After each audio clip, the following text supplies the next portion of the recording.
This is actually really funny, Sierra, because yesterday I was just journaling and I kind of came up with one of the prompts of, as Amber and I were talking about, like words to live by, essentially. So when you are at the end, what do you want those words to be? And if you write down those words, like you want to be brave. All right, what does a brave person do? And if you remind yourself you're a brave person, what does a brave person do? Faces their challenges, whatever. You're more likely to do it. And then, of course, I read this after, and I was like, weird how the timing was. It's like they know, man. It's crazy. Who's they? They, the Stoic ghosts. The Stoic ghosts. What are your words to live by? Literally, that's what we discussed this week, week number 33 in our handbook for new Stoics. Welcome to the Painted Porch. We are Painted Porch Strategies. That right there is Amy. That right there is Sierra. I'm Rob. We explore a Stoic virtue, a Stoic topic each and every single week as part of these discussions. Thank you for joining along with us. What are words to live by? As the Stoics would put it, rules for living, social rules for living. They give us this big, long quote from Seneca. Seneca, one of the founding Stoic fathers. It's basically his words to live by. And as we've learned throughout our Stoic lessons, it's a moderation type approach for Stoics. For example, I will look upon death or upon a comedy with the same expression of countenance. Now, what countenance is a calm expression. So to not get worked up over something as dramatic as death or as dramatic as a hysterical comedy, to be calm and accept those things as part of life. So that's why I use this word, or the phrase, words to live by, because that's what stood out to me about this sort of episode, if you will. So Sierra, what were your main takeaways from week 33? So I thought that it was a very long quote. I had to read it through a few times because Amy Yak is our resident Greek quote lover. I don't always love it at first. It takes me a few times to kind of read through and get it.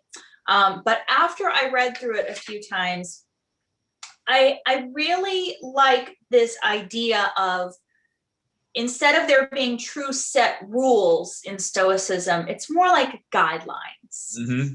It's more like kind of in this zone is the acceptable zone, but that can flex. It's not all black and white. There's gray areas.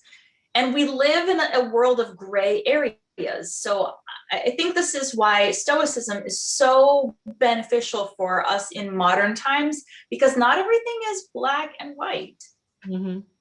Agreed. Yeah, one of the things that they talk about in this lesson is that Stoicism was founded on the idea of virtue ethics, which is different than what we might think of as rules. Say, for example, they even reference in here like the 10 Commandments. You know, thou shalt not do X, thou shalt not do Y. It's meant to be, you're exactly right, more of that guideline. It's based on following a virtuous path, knowing that it's not only one way to do that, that there's many different ways that one can be and live virtuously. And it's more that compass, right? So that you're steering in the right direction. You're not necessarily following one single path to get there. And that's the reality of life, Sierra, to your point, that there's a lot of gray, there's a lot of detours and alternate routes that we have to take, and having something like Stoicism and their virtue ethic compass can help you still navigate towards that ultimate goal of being a more virtuous individual. Because you can control how you react to anything. And that's one of the main takeaways. So now we're getting in depth. So we've been doing this book for the last 33 weeks, and it started small and the lessons are getting more complex. So now you take a concept which was huge in the Stoicism philosophy of the dichotomy of control. What can you control and what you can't control? So you divide them up and you realize most of life you can't control. You can only control how you react to life and what happens in life. And this gives you a guidebook to kind of have a moderate approach. I also liked this from Seneca. I will do nothing because of public opinion. And you think about that in context of how we live now and how connected we are technologically. I will do nothing because of public opinion, but everything because of conscience. Whenever I do anything alone by myself, I will believe that the eyes of the Roman people are upon me while I do it. Oh. Which is loaded, right? Because it leaves you that impression. Imagine everybody's watching you. And not that you should do it for public opinion, but if everybody was watching you, would you do that thing? Right. Or would you not do that thing, whatever that thing happens to be? Would you smoke that cigarette, or would you have that extra drink? Or would you talk to that person in Mhm. that way if others Right. were watching? Yes.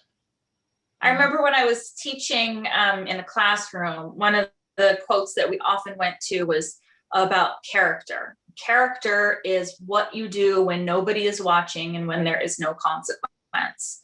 So again, it has to do with the conscience. And so he's saying, I do by my conscience what I know to be virtuous, regardless of if I can get in trouble.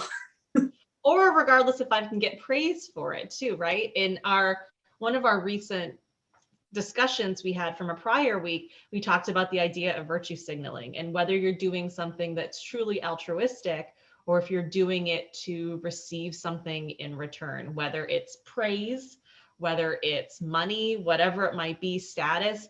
So that ties to it as well. So it's not just, will I do this if someone's watching because it's bad, but will I do this because someone is watching, right? It's kind of those two sides of the coin to measure.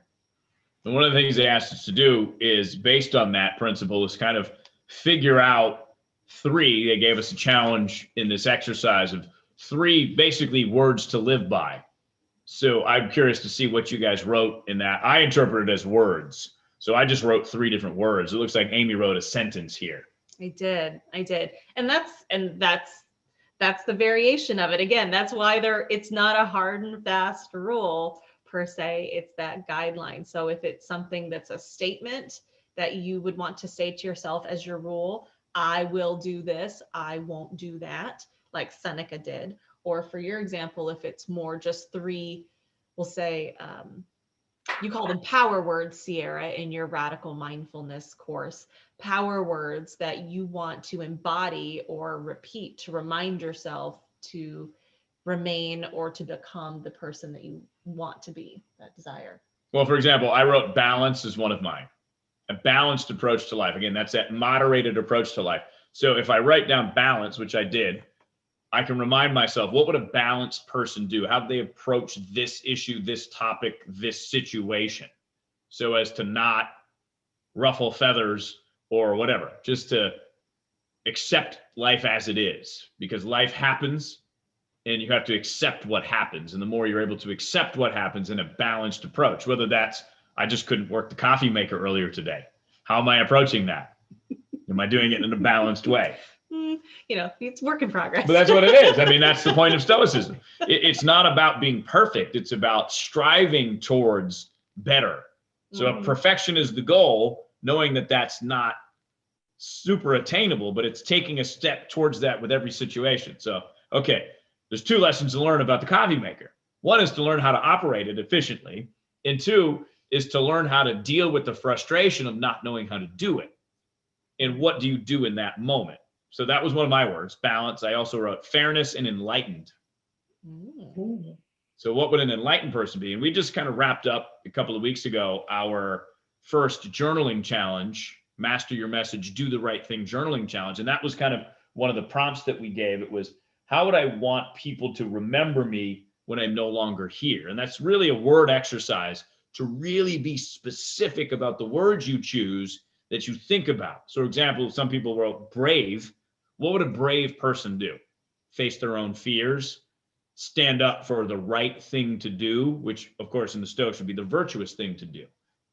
So I would like to know from you ladies, what did you come up with as we go through the Stoic lesson and try to figure out what our virtues are? Sierra, I'll let you go first. Well, Rob and I were in the same, we were in the shorthand version. And I only chose one because the book said I could only choose one if I wanted to focus. So I did. So I chose temperance / moderation. So when I hear the word temperance, I don't always think about what that is, but temperance essentially means moderation. And I just simply said that I know that temperance and moderation can help me keep balance and calm anxiety. Sometimes when I get really passionate about something, I just want to like dive in and just, like clear everything else off the schedule and just do this. But then I get like a little intense in it. Like it gets a little much, right? So I understand that sometimes taking a temperate approach, like doing a little bit and then taking a pause and doing something else and then stop and cook dinner and then come back to this, that temperance, that moderation, it seems to serve me better. It's not always how I first want to operate, but I know that it serves me better and it helps keep me calm and it helps keep me balanced. So there's balance again. Bam. That's awesome. So before you go, Amy, that's what we want you to think about as well. What would your words be? What would your statement be to try to live a balanced life, a moderate life, a stoic life, where there's only certain things that you can control? So what words are going to allow you to be in the position to control your thinking, your reactions, and how you judge other people? Right. How you show up. Yes. Ultimately, how you show up and how you behave and how you stay on, again, ultimately that journey that you're tracking towards, knowing that your compass is going to veer as you have to navigate different branches and obstacles along the way. So for me, if you have been watching, you know that frustration and disappointment are big things that I struggle with. So for me, I had two statements. I didn't think of words, but maybe I'll try to pare it down to make it a little bit more simple to remember. I said, I will be grateful for both the obstacles and the opportunities, because both are lessons, both are ways for me to learn and grow. So I will be grateful for both. And whether it goes right or wrong, I will accept it. So those were the two that I said, because those are the things that it should have happened this way. I want it to be this way. Why isn't it this way? But learning to be a little bit more accepting and a little bit more welcoming to both obstacles and opportunities, especially when it comes to technology. Yes. Or coffee machines in my case. Or coffee machines. But I think that's such an interesting approach, because if you can get into that actual zone, if that, to use another Sierra tool from Radical Mindfulness, if that becomes your mantra and you repeat that to yourself every single day, multiple times, you'll be in a better position to do that mantra. Mm-hmm. And if it's a word like Sierra's is temperance or balance is mine, synonymous. If I remind myself that I want to be in balance, if someone comes at you gabbing, or has a different opinion about politics or something than you just, boom, you can stay balanced. Mm-hmm. You can say, okay. And another one I love is the idea, and you'll have to help me with this one because I think it's a Marcus Aurelius quote. It's when you wake up in the morning, remind yourself you're going to deal with basically pains in the asses. You're going to deal with people who are imbalanced, who are greedy, going through struggles. Yeah. But that's what they know in this moment. That is where they're at in their level of, whether you call it advancement or anything. They're doing things based on what they know right now. And that's how we all are. It's just some of us choose, to improve. Some people get stuck. So it's helpful to remind yourself that as well, that no matter what you do, you can't control what that person is going to do, say, or think. But you have to understand, and if you do understand, they're saying, doing, thinking where they're at in their life at that very moment. And based on their experience and their journey that they've embarked on up until this point. And the tools they currently have in their toolbox to deal with all these things. That's a great point, Sierra, since you have a lot of tools that you. Well, that's our goal when we founded the Porch with our fearless leader, Amy Yakowski, was that it not just be hey, let's take this cool class and like learn something about ancient Greeks. It was about really giving people true tools in their toolbox that they can use every day. Because if you learn something really cool, but you don't have a way to implement it, it kind of just goes in one ear and out the other ear, doesn't. And the three of us, we've all been through a lot of different corporate trainings and a lot of programs. that were really cool in the moment, but then just kind of, they were out with yesterday's newspaper. But we wanted to give people actual tools in a real life scenario, because we live in the real world. We know that shit comes up. We know sometimes the coffee maker doesn't work. We know sometimes the programs of the computer aren't as user friendly as they say they're going to, and we miss deadlines. And this is real life. And instead of being mad at the scenario, we need to look at ourselves and see how we can alter to change, so that this doesn't completely derail us, that this doesn't have us sitting in a corner rocking back and forth, that we're able to figure out how to move forward and learn. Mm-hmm. And to be empowered to do so. And through those tools, being equipped to be able to take on the obstacles of the day, the month, the year, whatever it is, whether it's with your family, with your friends, with your team, in your business, whatever it is, it's being able to have those tools to practically apply, so that, to your point, Sierra, you don't experience things like burnout. You develop that resilience to things that are outside of your control. Or with Rob, with your Master Your Message program. So that way you have some real practical tools to effectively communicate with the people in your life, so you can get your message across clearly, concisely, and with impact. So I think you're absolutely right, Sierra. It's being able to take the practical. Yes, we've all written these amazing things that we've learned, like, wow, what an incredible concept, but it's a concept, and we don't have that practical applicability that we learn both through this as well as the programs that we provide. Words to live by. Stoicism, lesson 33 in a handbook for new Stoics. We hope that you're joining along with us, because we here at the Painted Porch, we want to do our part to make the world a little more balanced. Feels like the world needs a little bit more balance. So we are delighted that you're taking some time to watch these videos with us as we progress on our journeys to becoming better human beings, more virtuous human beings, less judgmental human beings. So do you ladies have any final thoughts on setting up social rules for living, based on this amazing Seneca quote where he says, I will submit to labors, however great they may be, supporting the strength of my body and that of my mind. I will despise riches when I have them as much as when I have them not. If they be elsewhere, I will not be more gloomy. If they sparkle around me, I will not be more lively than I should be otherwise. So again, that balanced approach, that moderated approach. What do you guys have for final thoughts? My only final thought is, when it comes to deciding what your rules to live by might be, it can be a statement like I created. Start with something small. Start with one or two, like Sierra did. Whether it's a statement or if it's a single word, even that single word, you can say, I am balanced. I am temperate or moderate. I am enlightened. I am brave. You know, so find whatever connects with you. And if you need to put up a little Post-it note on your mirror to remind yourself every day, or try something different, maybe have a piece of jewelry or something that reminds you of that, then do it. We all, you know what, we're all struggling here. We're all on this journey. We're working through this thing called life together, and whatever help we can lean on from each other, or from the tools that we can gain from each other, let's use them. Let's help each other out. Yeah.